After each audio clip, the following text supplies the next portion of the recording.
So today I picked up the iPad Pro 13 and immediately you can already tell when you first get this box, the M4, that this iPad is light. It almost feels, I had to do a double take to make sure it's in there. This box is really light, but it's absolutely massive. I actually had to come to my kitchen to use my countertop because my desk is too small to show this.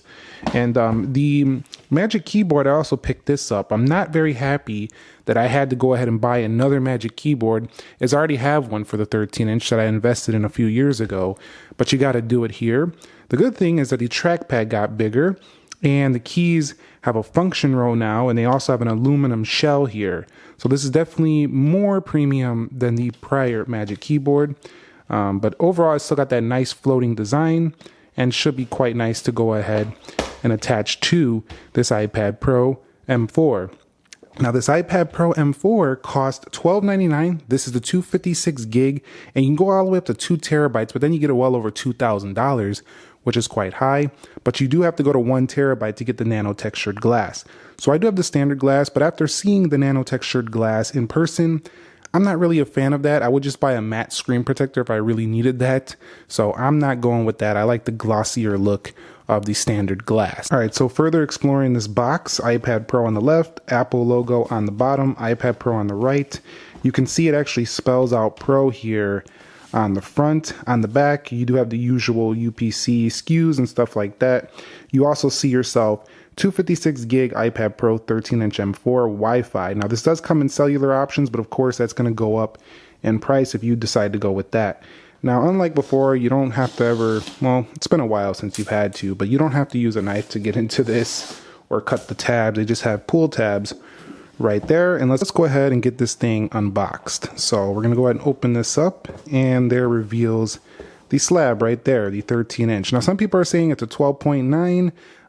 They're just calling it 13. If you guys know, I'm not exactly sure. I haven't really looked into it yet. Can you confirm that down below in the comments? All right, so taking it out of the box, feels quite light, but to me, because I'm coming from an 11-inch M2, it actually feels heavier to me. But that's because I'm coming from a lighter 11-inch. But it's probably definitely lighter feeling than the prior 13-inch model. But when I was in the store, here you go, you can take a look at that space black right there. They're calling this space black, but if I'm being totally honest with you, this actually looks more space gray, if I'm being totally honest with you. So you still got the pogo connectors down there. It says iPad Pro. They did take away the ultra wide camera right there. And then up at the top, you can see just how impossibly thin this thing is. Look at that power button right there. And you could see, can you get in the focus? This thing, it's so thin. The camera's having trouble focusing on the thinness of this. Now, I'm not going to say I'm blown away, and the only reason is because I have a Samsung Galaxy Tab, which was also ridiculous thin. But if you had a prior iPad Pro, you're definitely going to notice, and you could already tell when booting it up, that contrast ratio of the OLED is absolutely stunning. Let's go ahead and look over here, see what comes in the box over here. And the usual books right here. Books of paper and warranty, you'll see over there. Let me go ahead and see. No stickers. I guess we're not getting stickers, I guess. Now supposedly you do get yourself a polishing cloth if you get the nano textured glass. You don't get it here. And a pretty small charger, but it'll do. It's a 20 watt. I guess it'll do. And then we have a braided black cable. But this, let me tell you, this cable right here is a lot more black than the iPad on the back. You know, this space black, to me, I guess in the lighting, let me see if I bring it out. Okay, when you get it out of the lighting, looks a little more black. But again, it's called space black. So it's not called black, it's called space black. So it's got some gray and some black. You can see that matches pretty well right there. So this is activating right now, but what I noticed is that the bezels are not really that reduced. They kind of look the same as the last version. The display color looks like crazy good. Like it's true to life. It looks like it's right there, right at the glass. It looks really beautiful in person. Again, at the same time though, this iPad does have that same like Apple natural look, not like overly saturated look like you'll find on some other products out there. So it's going to be really accurate colors as well as being contrasting. All right, so let's get a closer look at the OLED display. You can see just a beautiful panel right here. It looks like the icons are literally like 3D. It looks crazy good. Like it looks like they're right at the glass. It's pretty amazing. Take a closer look right there. The contrast ratio is also quite nice.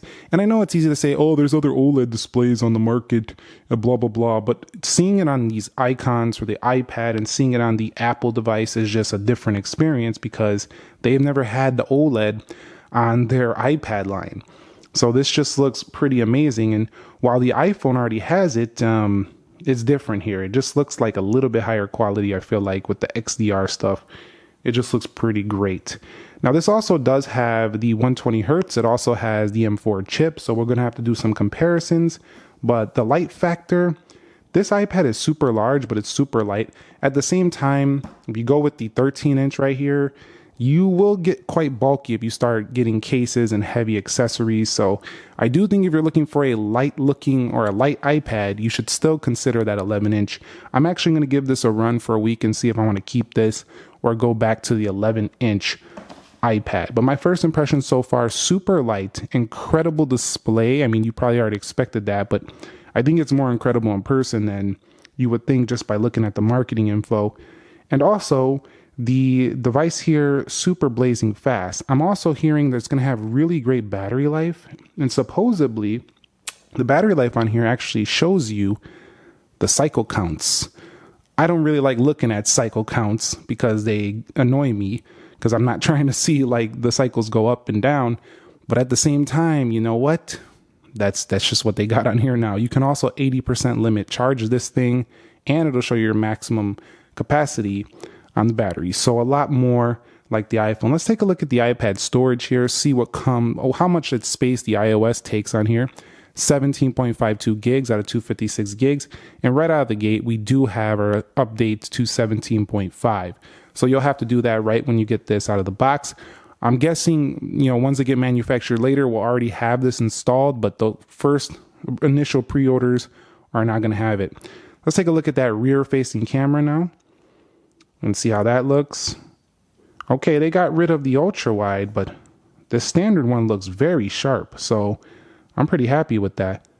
They also have this flash right here now. Let's go ahead and see if we could just turn that on. They have that True Tone flash up there, and we'll go ahead, take a photo. So this will be excellent still for documents and just regular photos. I don't think a lot of people are going to miss the ultra wide.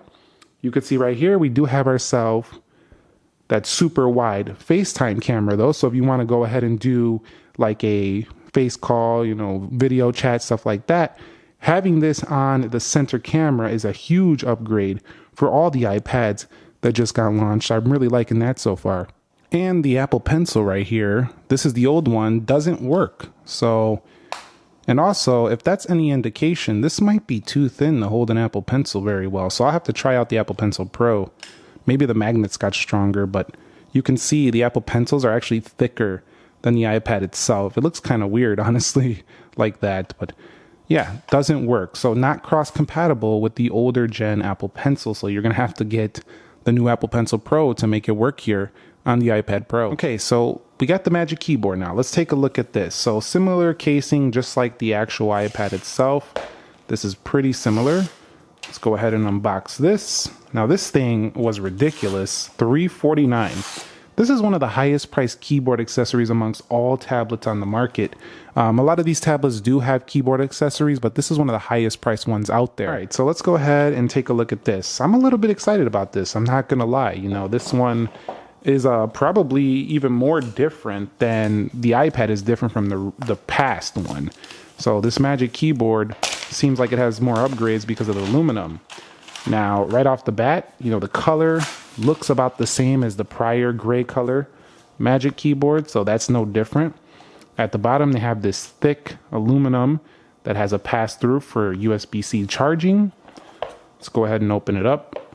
So, they remind me Apple's products, man, they always remind me of like car companies that don't want to mess with success too much, though they just kind of slightly refine it. They got some books and warranty guides in there. And you can see we do have ourselves a function row and a much larger trackpad than before, but also a metal feel. So essentially you're looking at basically the same keyboard as before, but with a top layer of aluminum on the top in a function row. So a lot more like a MacBook. I think this really is going to transform the experience, mostly due to the function row, the bigger trackpad, and the aluminum feel. Although it's going to be a little bit cold, I kind of going to miss a little bit of that grippier feel. I think I like the aluminum a bit more. It makes it feel more premium. Okay, and with the keyboard on there, the trackpad is very spacious. It feels quite nice. Let me go ahead and just take a note here. I'll bring down the note here and we'll take a look at how this looks. The iPad Pro 13-inch. Typing is going to be really good. Nice clicky clacky keys. And it's going to have backlighting, so a pretty premium keyboard. So while it is pricey, you do have a really high-end feel, and you kind of are getting what you're paying for here. So comparing this to the Galaxy Tab S9 Ultra I have over here, this is still a larger tablet. It's more of a vertical orientation I have it in right now. But even putting it into this landscape, the Galaxy Tab S9 Ultra is still larger, super thin, just like the iPad. I have it in basically the same color right here as the iPad. And then if you take a look at the iPad, it's got more of a taller, like in the landscape orientation, like this way, a little bit taller there. But overall, pretty competitive tablets here, with the iPad coming in a little bit smaller than this one. I'm also upgrading from the 11-inch iPad M2, and I will be doing some speed tests with these. But you'll see right here, if you want to get an 11-inch, you can see the size difference is pretty massive between the new iPad and the 11-inch iPads. And these are going to be about the same sizes if you want to go with the Airs. This will be the difference. The 13-inch Air is the same size as the 13-inch Pro. And same with the 11-inch Air to the 11-inch Pro. They're kind of like the same size. So that's going to wrap it up. So that's it. For my first impressions, I got to say I'm impressed with the lightness, the premium build. The only thing that's really got me thinking is this, do I really need this much iPad? Do I really need this for an iPad? Because I was finding myself in the Apple Store earlier really impressed with the iPad Air 13. For the price, that seems like the best value of the line this year. I also found myself thinking, do I even need this size? So I'm going to go ahead and try this out, and I might go back to the 11. I'm not exactly sure just yet. But this, I'm just saying in general, these new iPads, on my first impressions, they are stunning. They do cost a pretty penny, but they seemingly are giving you what you're paying for. The only thing holding it back to me is iPad OS, man.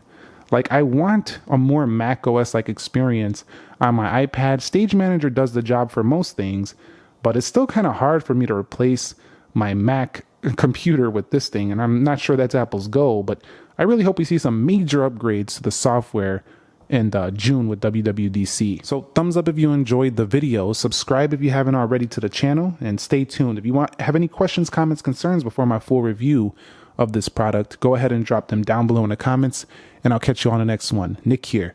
Be sure to be well, and peace.